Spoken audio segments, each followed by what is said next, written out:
toujours la même signification de la souffrance. C'est vouloir que les choses soient différentes. Mais est-ce que je peux juste être d'accord avec le fait que pour l'instant je ne suis pas dépréoccupée de mes enfants et que je peux continuer à être sur ce chemin, à être en chemin, et qu'effectivement chaque retournement va me transformer et qu'à un moment donné je serai peut-être ou pas, peut-être jamais dans cette vie, dépréoccupée des enfants. Non, c'est tout de suite la dépréoccupation. Et se dépréoccuper des enfants ne signifie nullement, moi j'ai des enfants aussi, que tu ne t'en préoccupes pas. C'est juste que il n'y a pas d'entité moi au centre qui s'inquiète et qui s'inflige cette double peine d'en souffrir. De ça dont je parle. Hein. Donc, par exemple, c'est bien, tu nous amènes dans le vif du sujet, là, du sujet ultime que nous sommes, hein, dans le vif. Prenez quelque chose qui vous préoccupe. D'accord ? S'il y a une telle chose encore. Tu peux. Vous allez voir ce que vous allez voir. Vous avez tous quelque chose qui vous préoccupe là ? Oui. On va faire une pratique qui m'a été inspirée par Nagarjuna. Écoutez bien la première phrase. Si tu ne fais pas référence à la mémoire, Évidemment. ni à la pensée, est-ce que cela, ce à quoi je vous invite à penser, te préoccupe ou est-ce que ça te dépréoccupe, comme dit Sarah, ça ne te préoccupe pas, ou sans faire référence à la mémoire, sans faire référence à la pensée, ni l'un ni l'autre.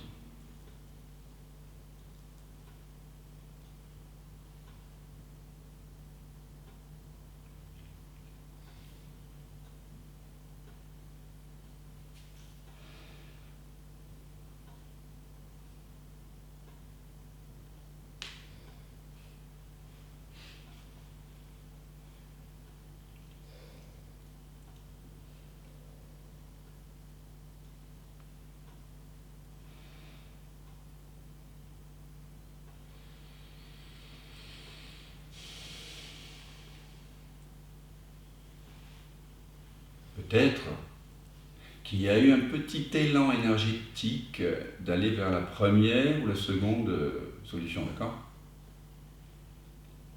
Mais, honnêtement, là, est-ce que vous n'avez pas tous retrouvé refuge dans le ni l'un ni l'autre ? Dans cet état, on peut être préoccupé par rien. Exact. Il n'y a pas de problème. Maintenant, dans cet état où vous n'êtes préoccupé par rien, dans ce ni l'un ni l'autre, faites venir les enfants, ou voilà, ceux qui semblent avoir le pouvoir dans un autre état de conscience de vous préoccuper. Maintenant, okay, vous êtes installés en ni l'un ni l'autre, c'est-à-dire dans ni l'un ni l'autre, il n'y a pas d'intention. Il y a ce que Jean-Clain appelait l'attente sans attente. Il y a l'ouvert, la présence, tout simplement. La vérité, en fait, à chaque instant, qui est disponible. Parce que sans la mémoire et sans la pensée, il n'y a pas d'attachement. Maintenant, faites venir les enfants là, et regardez ce qui se passe. Les enfants, les objets de pensée, parce que c'est un objet de pensée en cet instant, et éventuellement les sensations que ces objets de pensée amènent, et voyez si il y a une contraction dans le corps. Parce que c'est ça dont on parle.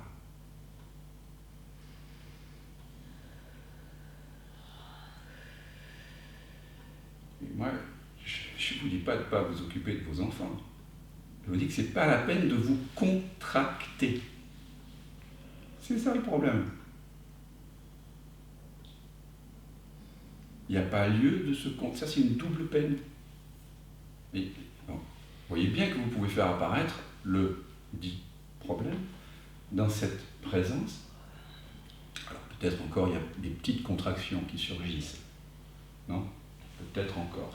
Donc on peut refaire la petite pratique. Si je ne fais pas référence à la mémoire ni à la pensée, penser à quelque chose qui a le don apparent de vous contracter, est-ce que je suis attaché à cela sans la mémoire, sans la pensée? Ou est-ce que je n'y suis pas attaché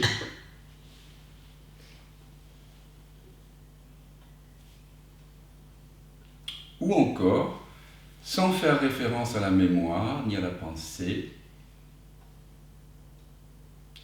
ni l'un ni l'autre.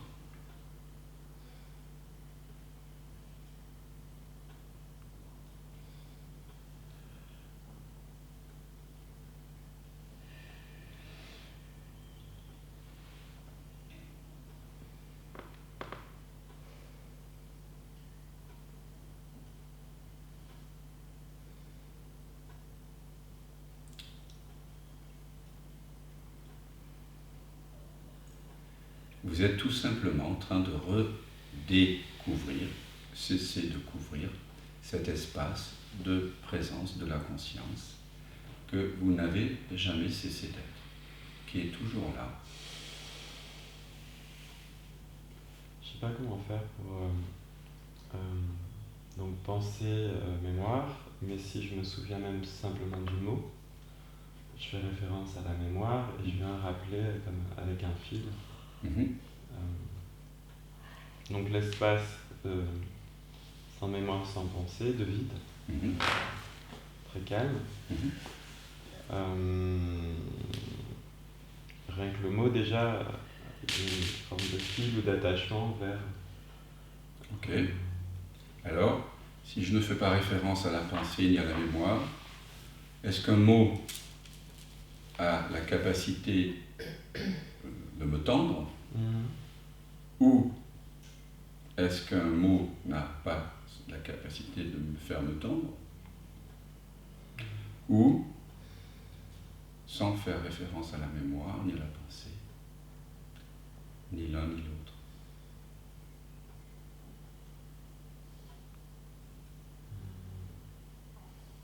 Laisse-toi faire. Gaëtan.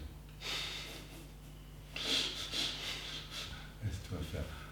Tu vois? Tu continues l'investigation. C'est inexorable. Vous êtes en train de redécouvrir cette chose tellement simple. C'est cette présence qui est avant les mots, avant les perceptions. Vous n'êtes pas fait de pensée. D'accord? C'est très important de le reconnaître. Vous, cette présence qui se révèle là, lorsque je vous invite à ni l'un ni l'autre, sans la mémoire, sans la pensée, vous voyez bien que vous continuez à être. Les pensées elles apparaissent, elles disparaissent. Mais vous n'apparaissez pas, vous ne disparaissez pas avec les pensées. Vous étiez là avant leur apparition, vous êtes là après leur disparition, vous êtes là pendant qu'ils apparaissent et disparaissent, vous êtes toujours là. Mais les pensées ne sont pas toujours là. D'ailleurs, dans le sommeil profond, il n'y en a pas. Les sensations, pareil. Elles apparaissent, elles disparaissent. Les émotions, les sentiments, pareil. Mais vous demeurez. Donc, par cette simple contemplation de votre expérience intime, vous redécouvrez, vous cessez de couvrir le fait que ce que vous êtes n'a rien à voir avec des pensées ou des sensations. Donc vous n'êtes pas le corps qui est fait de sensations, qui est fait d'émotions, et vous n'êtes pas non plus le mental ou l'esprit qui est fait de mots, qui est fait de pensées, d'imaginaire. Vous établissez par là que ce que vous êtes est cela qui a conscience des objets qui apparaissent à la conscience. Vous êtes la conscience. Mais les objets qui apparaissent dans la conscience, les pensées, les sensations, les perceptions, est-ce qu'elles sont conscientes de vous? Est-ce qu'une pensée est consciente? Non. Est-ce qu'une sensation est consciente? Non. Non. Est-ce qu'une perception, une couleur, une odeur, un goût est conscient? Non. Qui est conscient ici? La conscience. Ouais. Et c'est toi. Voilà. Donc, je reviens vers toi. Ici, on établit que ce que je suis, c'est conscience. Mais ça ne suffit pas. Maintenant, il faut voir, il faut explorer la nature de cette conscience. Qu'est-ce que c'est? Parce que sinon, il n'y a pas le waouh. Hein. Si seulement, oui, je suis conscient, et alors? Vous le connaissez, le et alors? Non, non, non. Non. Du fait que les pensées apparaissent et disparaissent, mais que moi je demeure, que les sentiments apparaissent et disparaissent dans cette conscience, que moi, qui en est conscient, je demeure, que je suis véritablement cela qui en est conscient, je suis détaché de tout ça, comme l'écran au cinéma est détaché du film. Du coup, quand un personnage dans le film saigne, moi, l'écran conscient, est-ce que je saigne? Non. Non. Quand mes enfants sont attaqués ou quand ils ont des difficultés, est-ce que l'écran de conscience que je suis souffre? Non. Non.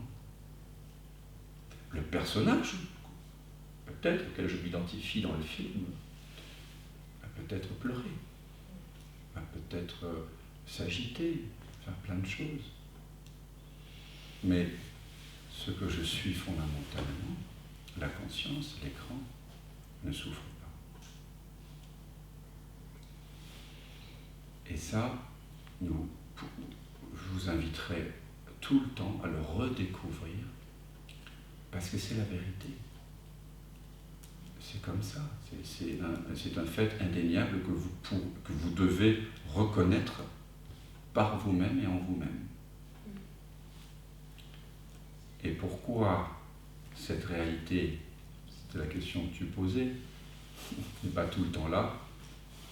Eh bien, parce qu'il y a des vasanas, des habitudes mentales, des conditionnements puissants. Et on est quand même dans une sacrée matrice, là. Quand on se réunit pour parler de ce qui est hors du temps, au sein du temps, au sein de cet apparent monde, et quand on va ressortir d'ici,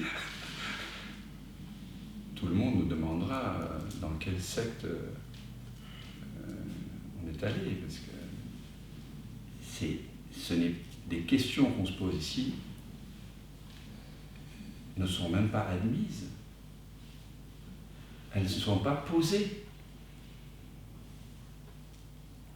Donc,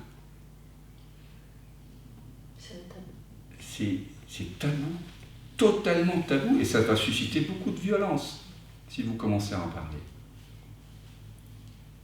C'est pas cuit les petits oiseaux, la conscience va s'étendre vers tout le monde, attention.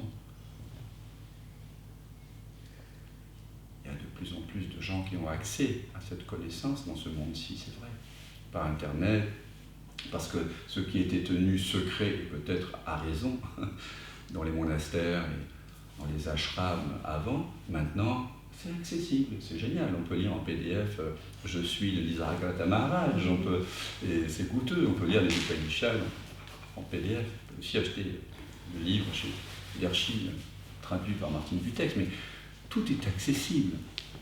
Mais quand vous allez sortir d'ici, tes enfants vont dire « Mais maman, t'es complètement... » Non, ils ont l'habitude. Ils ont l'habitude. Oui, oui. Ouais, ils ont l'habitude. Mais ce que je veux dire par là, là où je voulais en venir, c'est quoi? C'est que vous allez être confronté avec tout le monde. Tout le monde va vous dire que tu es quelqu'un. Ben, je te vois.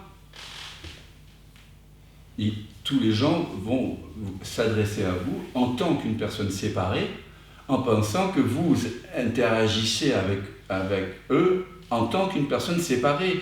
Ils attendent de vous certaines réactions, certains comportements.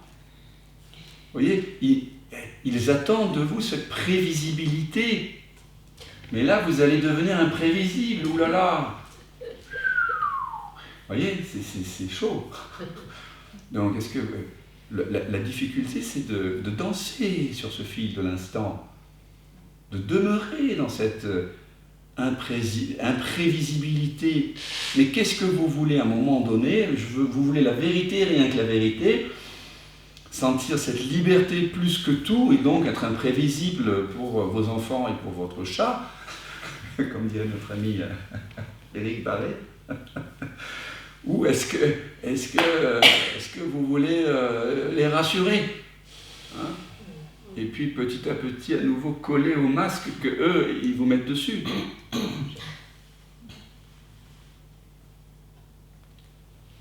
On peut mettre un masque tout en sachant que je suis au carnaval.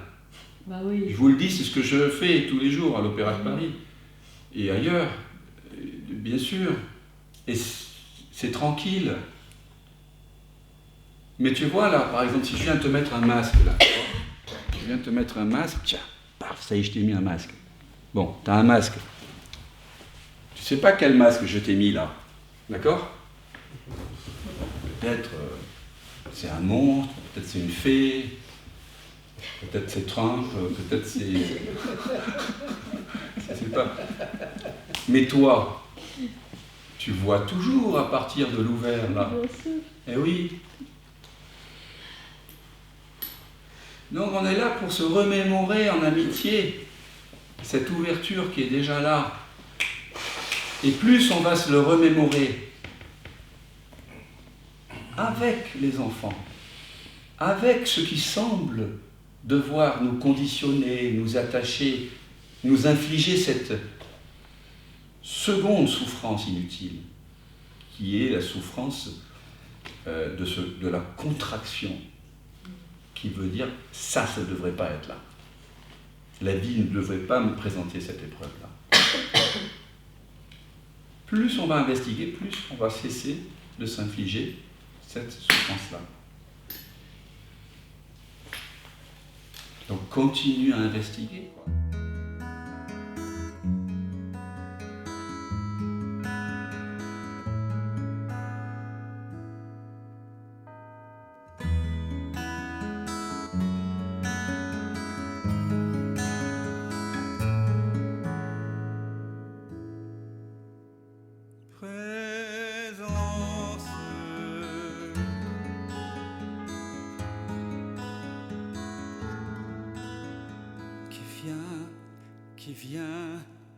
Qui vient de l'absence,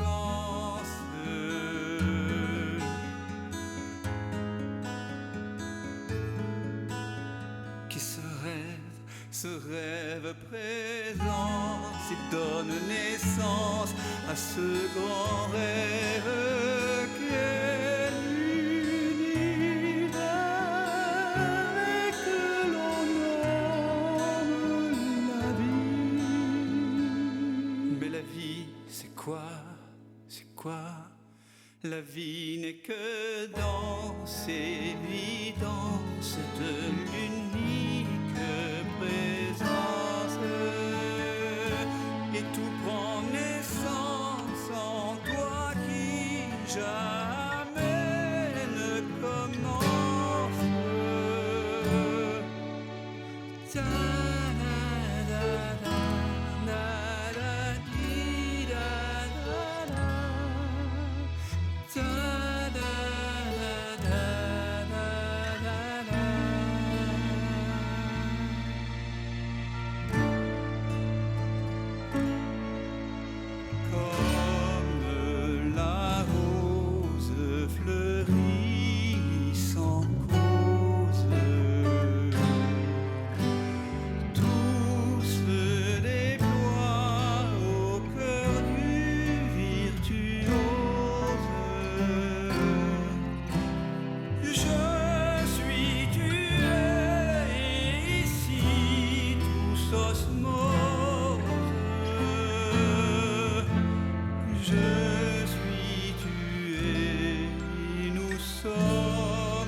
comme elle fait de la même substance. Présence, c'est vraiment maintenant que ça commence. Je m'émerveille en ce silence, tout naît, tout meurt dans la présence.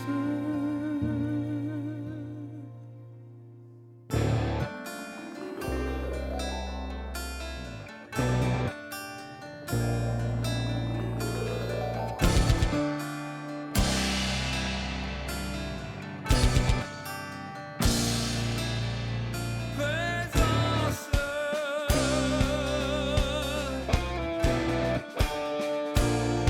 qui vient de l'absence.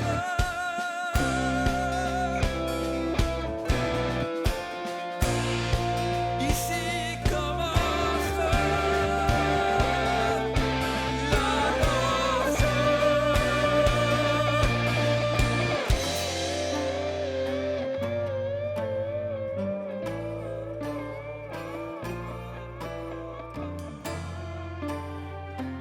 J'ai tant cogné à ta porte pour te connaître, vérité. J'ai frôlé la folie, j'ai cogné jusqu'au sang. Un jour, la porte s'est ouverte et j'ai su que j'avais frappé de l'intérieur. C'est le mystère infini de la jouant à être